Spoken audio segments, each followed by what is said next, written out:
নমস্কার বন্ধুরা, আমি প্রতিমা চলে এসেছি প্রতিমার কুকিংয়ে দারুণ স্বাদের একটা রেসিপি নিয়ে। আজকের রেসিপি বরবটি ডিমের ঝুরি। বন্ধুরা দেখতে থাকো আমি বাড়িতে কিভাবে তৈরি করি।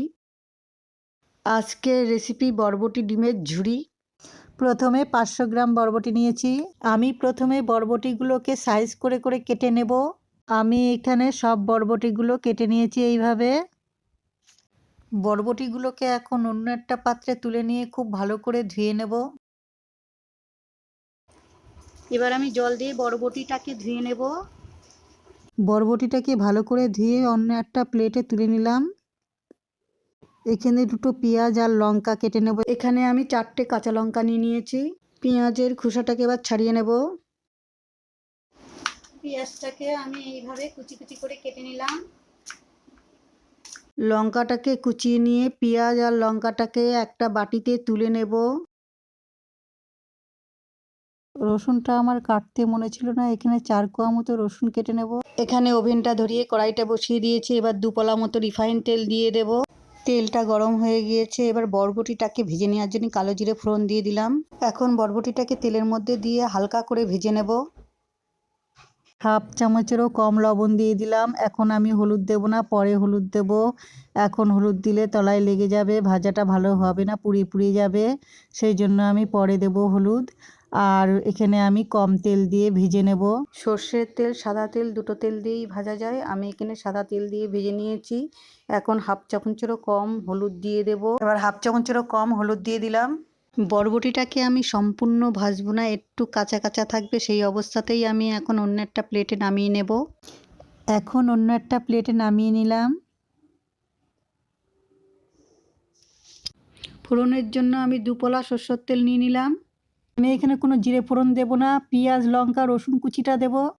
পেঁয়াজ রসুন লঙ্কা কুচিটাকে এবার সামান্য পরিমাণে ভেজে নেব, পুরো ভাজবো না, বেশি বাদামি করে ভাজবো না, একটু কাঁচা কাঁচা থাকবে। পেঁয়াজ রসুনটা আমি প্রায় ভেজে নিয়েছি।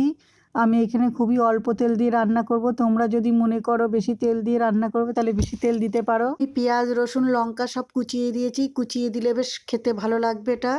লবণ দিয়ে দেব হাফ চামচ, আর দেব হাফ চামচেরও কম হলুদ। মশলাটাকে কষানোর জন্য আমি এখানে হাফ গ্লাস মতো জল দিয়ে দিলাম। প্রথমে দিয়ে দেবো হাফ চামচ মতো জিরের গুঁড়ো, তারপরে দেবো ধনের গুঁড়ো হাফ চামচ, হাফ চামচ কাশ্মীরি শুকনো লঙ্কার গুঁড়ো দিয়ে দিলাম, হাফ চামচ মতো দিয়ে দিলাম আদা বাটা। এখন আমি ভালো করে নাড়াচাড়া দিয়ে নেব। এবারে দুটো ডিম এখানে ফাটিয়ে দিয়ে দেব।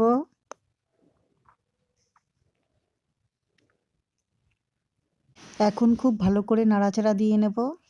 যখন মুখে কিছু খেতে ভালো লাগে না তখন আমি বাড়িতে এইভাবেই রান্না করি। বন্ধুরা তোমরাও বাড়িতে এইভাবে ট্রাই করে দেখো, আশা করি তোমাদেরও ভালো লাগবে। এটা খেতে খুব সুন্দর এবং টেস্টি। আমি এখানে খুব ভালো করে কষে নিয়েছি। এবার পরিমাণ অনুযায়ী জল দিয়ে দেব। ভেজে রেখেছিলাম যে বরবটিটা, সেটা এখন দিয়ে দেবো। তারপরে ভালো করে আবার নাড়াচাড়া দিয়ে নেব। এতে টমেটো কুচি আর ধনেপাতা দিলে খেতে খুবই সুন্দর লাগবে। তোমরা চাইলে এখানে টমেটো কুচি ধনেপাতা দিতে পারো। আমি এখানে 5 মিনিটের জন্য ঢেকে দেব। আমি এখানে প্রায় 5 মিনিট পরে ফিরে আসলাম। এই রেসিপিটা আমার প্রায় শেষ হয়ে এসেছে। এখন আমি ভালো করে নাড়াচাড়া দিয়ে নেব। এখন গরম মশলা দিয়ে দেব।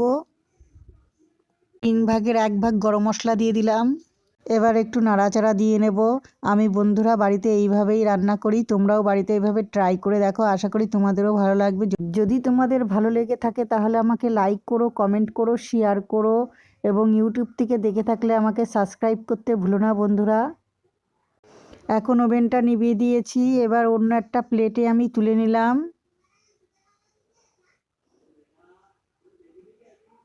রেসিপিটা আমার একদম রেডি হয়ে গেছে। এখানে আমি এখন সবাইকে গরম গরম সার্ভ করব। বন্ধুরা এটা শুধু ভাতের সঙ্গে নয়, এটা লুচি দিয়ে রুটি দিয়ে সব কিছুর সঙ্গেই খেতে পারবে। আমি এখন গরম গরম সবাইকে পরিবেশন করে দেব।